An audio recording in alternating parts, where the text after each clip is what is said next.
السلام علیکم۔ کبھی سوچا ہے کہ ہمارے ماں باپ نے ہمارے لیے کتنی دعائیں کی ہیں؟ جب ہم بچے تھے تو وہ ہر چھوٹی چھوٹی چیز کے لیے اللہ سے دعا مانگتے تھے، ہمارے لیے اچھے نصیب، صحت اور کامیابی کی دعائیں۔ لیکن جب ہم بڑے ہو جاتے ہیں تو اکثر یہ بھول جاتے ہیں کہ ہمیں بھی ان کے لیے دعا کرنی چاہیے۔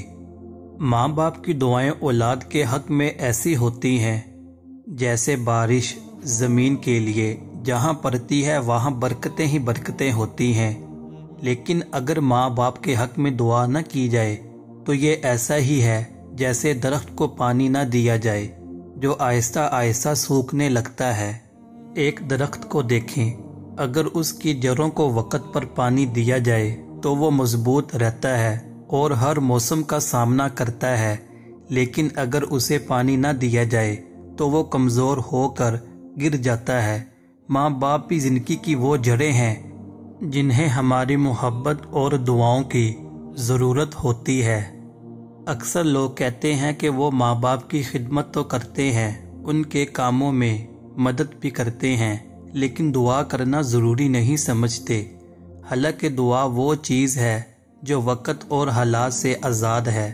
جب ہم دعا کرتے ہیں تو فرشتے بھی ہمارے حق میں وہی دعا کرتے ہیں۔ سوچو، اگر تم دعا میں کہتے ہو کہ اے اللہ میرے ماں باپ پر رحم فرما، ان کے گناہ معاف کر، ان کے لیے آسانیاں پیدا کر، تو اسی وقت فرشتے کہتے ہیں اے اللہ اس شخص پر بھی رحم فرما، اس کے گناہ معاف کر اور اس کے لیے بھی آسانیاں پیدا کر۔ اگر کسی کے ماں باپ اس دنیا میں نہیں رہے تو ان کے لیے دعا کرنا اور بھی ضروری ہو جاتا ہے۔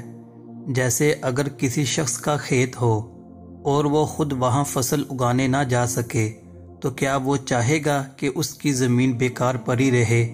نہیں، وہ کسی کو کہے گا کہ وہاں بیج بو دو تاکہ فصل تیار ہو سکے۔ ماں باپ کے انتقال کے بعد دعا وہ بیج ہے جو ان کے لیے آخرت میں فائدہ دیتی ہے۔ اللہ تعالیٰ نے قرآن میں حکم دیا ہے رب ارحمہما کما ربیانی صغیرا، اے میرے رب ان پر رحم فرما جیسے انہوں نے بچپن میں مجھ پر رحم کیا۔ یہ دعا ایک خزانہ ہے جسے جتنا مانگا جائے اتنا ہی بڑھتا ہے۔ آج ہی سے اپنی دعاؤں میں ماں باپ کے لیے وقت نکالو، کیونکہ جو آج ماں باپ کے لیے دعا کرے گا کل اس کی اولاد بھی اس کے لیے دعا کرے گی۔